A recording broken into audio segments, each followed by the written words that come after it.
Surprise interculturelle. Intercultural surprises. Surpresas interculturais. Intersanskritic आश्चर्य. Surprise interculturelle. Sorpresas interculturales. Bonjour et bienvenue dans Surprise interculturelle, le podcast qui vous fait voyager et mieux comprendre les cultures du monde. Je suis Charlotte Courtois, conférencière en diversité culturelle et fondatrice de l'ONG Constellatio. Je vous propose de vous raconter des histoires et anecdotes de voyage où j'ai été surprise par des réactions ou des coutumes d'ici et d'ailleurs. Le but ? Découvrir ensemble ce qui est à la base de ces surprises pour savoir comment décoder, comment réagir et comment anticiper tout ça. Allez, je vous laisse découvrir l'épisode du jour. Bonne écoute! L'anecdote que je vais vous raconter aujourd'hui se passe au Cambodge, où j'ai franchement cru que mon chauffeur de tuk-tuk se moquait de moi. Certains d'entre vous le savent déjà, quand j'avais 24 ans, je suis partie toute seule, mon sac sur le dos, faire un tour du monde à la découverte des enfants et des cultures. Je venais tout juste de poser les bases de mon ONG, Constellatio, qui à l'époque n'était qu'une toute petite association au fin fond de la Bretagne. J'intervenais dans des écoles, des ONG, des centres communautaires, pour faire écrire aux enfants des histoires qui racontaient leurs traditions. Vous voyez, finalement, les histoires ont toujours un peu fait partie de ma vie. Je suis convaincue qu'elles sont un outil incroyable pour sensibiliser à la diversité des cultures. C'est pas pour rien qu'on est là à se retrouver autour de ce podcast. Bref, pendant ce tour du monde, j'ai visité 7 pays et j'intervenais donc auprès d'enfants. Au Cambodge, le 5e pays du voyage, j'intervenais dans une belle ONG que vous connaissez peut-être, pour un sourire d'enfant. Elle a pour mission notamment de rescolariser les enfants chiffonniers de la décharge de Phnom Penh. J'étais hébergée dans un petit bar-restaurant au cœur de la ville, mais pour un sourire d'enfant se trouvait loin du centre. J'y intervenais 3 fois par semaine, donc 3 fois par semaine, je hélais un motodop, les sortes de mobylettes ou scooters taxis typiques cambodgiens. S'il pleuvait, vu que j'y étais en période de mousson, je pouvais prendre aussi un tuk-tuk.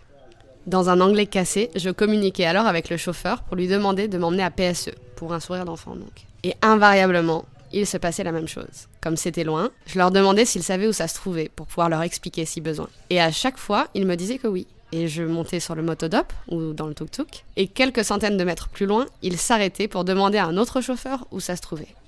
Alors au départ, je pensais que c'était la barrière de la langue, donc j'ai demandé à un des serveurs de l'endroit où j'habitais de traduire ma question. Mais non, rien n'y faisait. Same, comme on dit au Cambodge. 100 mètres plus loin, le chauffeur s'arrêtait encore pour demander son chemin. J'ai cru que j'allais devenir chèvre.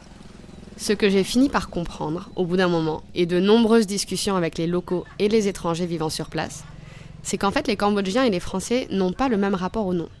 Tu vois, c'était de la poudre aux yeux. Ils ont jeté de la poudre aux yeux, les gens ont dit oui, mais non.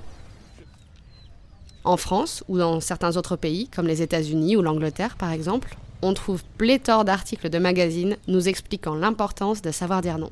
J'ai vu des articles annonçant que dire non augmentait l'authenticité et le bien-être, que c'était libérateur, à grand renfort de listes d'exercices à faire. Affirmation de soi, 4 conseils pour oser dire non.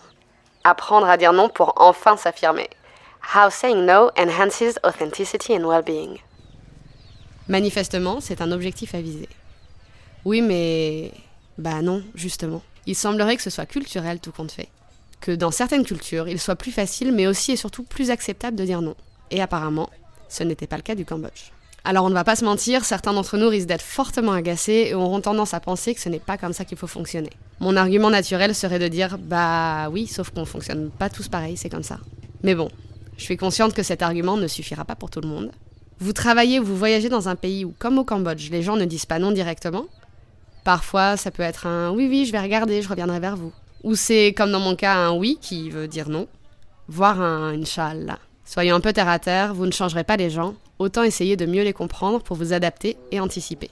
Mon conseil, vous renseignez, en parlant comme je l'ai fait à des locaux, mais aussi à d'autres voyageurs, expats ou binationaux.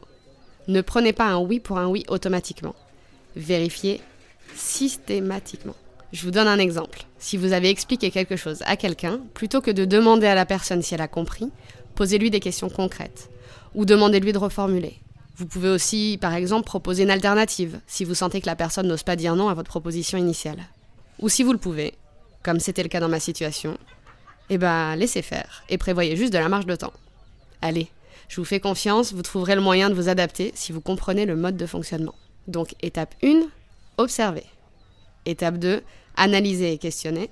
Et étape 3, mettre en place des clés et des astuces qui vous conviennent, sans exiger que les autres ne changent de mode de fonctionnement pour vos beaux yeux. Oh, ça n'est pas qu'une question de moyens. Si. Non. Si. Oh non. J'espère que cette histoire vous aura plu et qu'elle vous inspirera. Je suis curieuse d'avoir vos propres anecdotes et réactions dans des situations similaires.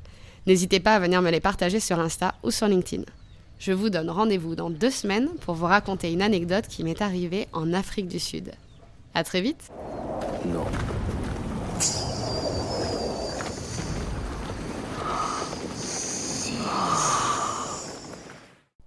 Merci d'avoir écouté cet épisode jusqu'au bout. Si vous avez aimé, abonnez-vous et laissez-moi 5 étoiles et un commentaire sur votre plateforme d'écoute préférée. Et partagez le podcast avec les voyageurs, les expatriés ou les curieux autour de vous.